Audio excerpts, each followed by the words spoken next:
दोस्तों आप सभी का खैर मुकदम है मेरी चैनल एग्रीकल्चर हॉर्टिकल्चर में। दोस्तों आप सभी को पता है, इस वक्त न्यूज़ में भी है कि हमारे केरला में निपा वायरस के कुछ केसेस आ रहे हैं। पहले दोस्तों इसी निपा वायरस और एग्रीकल्चर के रिलेशन के रिलेटेड मैं आपसे आज बात करना चाहूँगा। दोस्तों अगर हम देखें जो हमारे कुछ साउथ ईस्ट एशियन नेबर्स है, जैसे हमारा मलेशिया हुआ, सिंगापुर हुआ, ये ऐसी कंट्रीज है जहाँ पे पहले निपा वायरस के केसेस आए।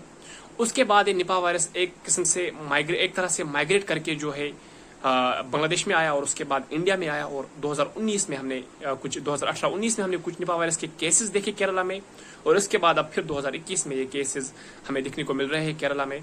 तो प्यारे दोस्तों इसी पे हम बात करेंगे। अगर आप निपा वायरस की बात करें तो कितना डेडली है या कितना डेंजरस है, दोस्तों इसका अंदाजा आप इस बात से लगा सकते हैं कि ऑलमोस्ट इसकी फैटलिटी यानी मरने की जो परसेंटेज है वो है 92%। तो बहुत खतरनाक है एज कम्पेयर टू कोविड जिससे हम अभी गुजर रहे हैं। पहले दोस्तों जो हमारा ये निपा वायरस है ये किस तरह से फैलता है। वायरस इसका काजिंग ऑर्गेनिज्म है, और जो इसके होस्ट है यानी जिन बर्ड्स या एनिमल्स में पाया जाता है वो है बेट्स इसके नेचुरल होस्ट है, और इसी तरह पिग्स, और उनके थ्रू होके उस चैनल के थ्रू होके ये फिर एनिमल्स में आता है और ह्यूमन्स में आता है, और ह्यूमन्स को इन्फेक्ट करता है और उनको जो डिजीज काज करता है। दोस्तों अभी इसके लिए हमारे पास कुछ ड्रग्स नहीं है, कुछ मेडिसिन नहीं है। हालांकि कुछ जो हम ड्रग्स अभी इसको दे रहे हैं वो हम सिर्फ जो इसकी कुछ सिम्टम्स है उनको क्योर करने के लिए दे रहे हैं। दोस्तों एग्रीकल्चर के साथ इसका रिलेशन ये है कि देखा गया है जो हमारे केरला है वहाँ पे जो कुछ फ्रूट्स है, आपको पता है रंबूटन जिसको हम हियरी लीची भी कहते हैं, जो कि केरला में लोग शौक से खाते हैं। देखा गया है कि बेट्स उस रंबूटन क्रॉप को जो है खाते हैं, अफेक्ट करते हैं, ईट करते हैं। और फिर देखा गया कि जिन लोगों में ये पाया गया उन्होंने इस फ्रूट को भी शायद खाया था।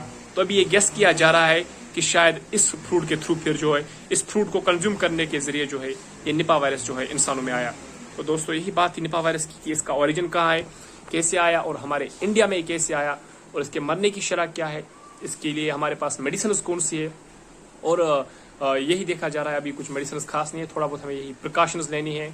उस एरिया को फिर कंटेनमेंट जोन में रखा जाता है और वहाँ की जो मूवमेंट्स है उनको रेस्ट्रिक्ट किया जाता है।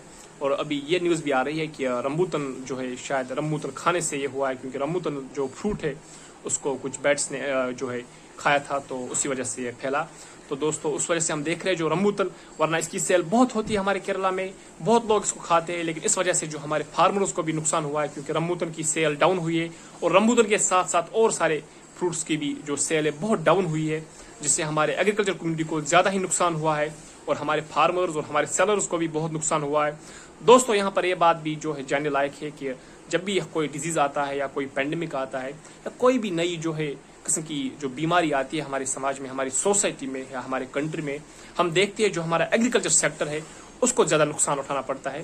यहाँ पर मैं दोस्तों आपको ये बताऊं, जो हमने देखा इससे पहले जो हमारा कोविड आया उसमें भी एक जो है न्यूज़ फैली थी कि जो हमारा पोल्ट्री है, पोल्ट्री के थ्रू जो ये फैलता है, और उससे हमने देखा था कि कितना सारा नुकसान हमारे पोल्ट्री सेक्टर को उठाना पड़ा था। तो ये जो अफवाह है, जो रूमर्स फैलती है, उससे भी बहुत सारा नुकसान बहुत सारे सेक्टर्स को उठाना पड़ता है। तो ये भी हमें एक लेसन मिलता है कि हमें as conscious citizens, as citizen जिन्होंने कुछ पढ़ा है, सीखा है, समझा है, ऐसे रूमर से दूर रहना है। और जो हमारे फार्मिंग कम्युनिटी है, अगर उनको हम फायदा भी नहीं पहुंचा सकते, हमें उनको नुकसान भी नहीं पहुंचाना है।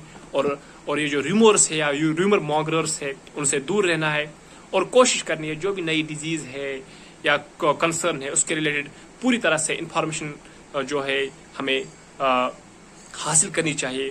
और डरने के बजाय हमें प्रॉपर प्रिकॉशंस और प्रॉपर मेजर्स के थ्रू अपने आप को, चाहे निपा हो, कोविड हो या कोई भी डिजीज हो, उससे बचाने की कोशिश करना होगी। बाकी शुक्रिया।